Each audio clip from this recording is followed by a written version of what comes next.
Trump's third-century solution to a 21st-century problem. At a press conference at Camp David over the weekend, a reporter asked Donald Trump if he is still working on having Mexico pay for a wall along the United States southern border. "Yeah," the Republican replied, "I believe that Mexico will pay for the wall. Mexico will pay. In some form, Mexico will pay for the wall." In reality, however, the president and his team are moving forward with a very different approach.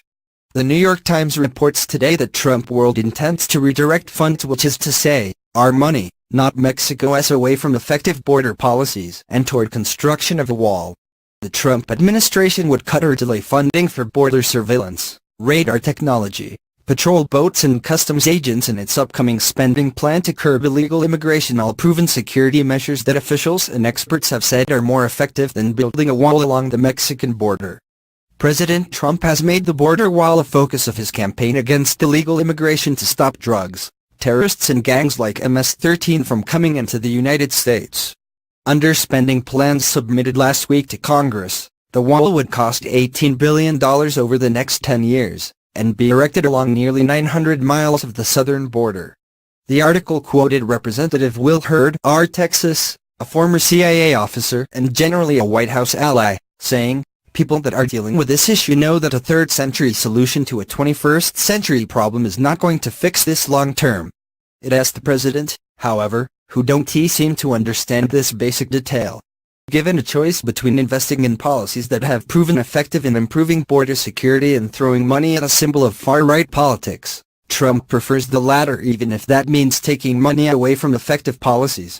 What is especially annoying about this is that the president seems unwilling to familiarize himself with the basics of the debate he claims to care so much about.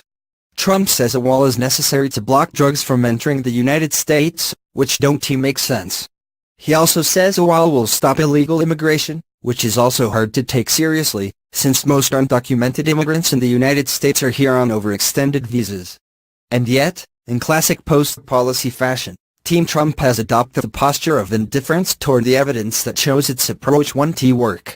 From the Times article, Trump's budget request for a wall either eliminates critical funding for border security programs or shifts money from them, threatening to leave gaping holes.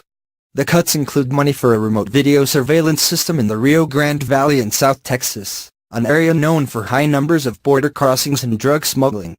The system is composed of infrared cameras mounted on poles, towers and buildings, allowing Border Patrol agents to track attempted smuggling and border crossings. In the internal document, the White House Budget Office called the surveillance system important but said its funding requests were lowered to offset the costs of presidential priorities not funded in the DHS request.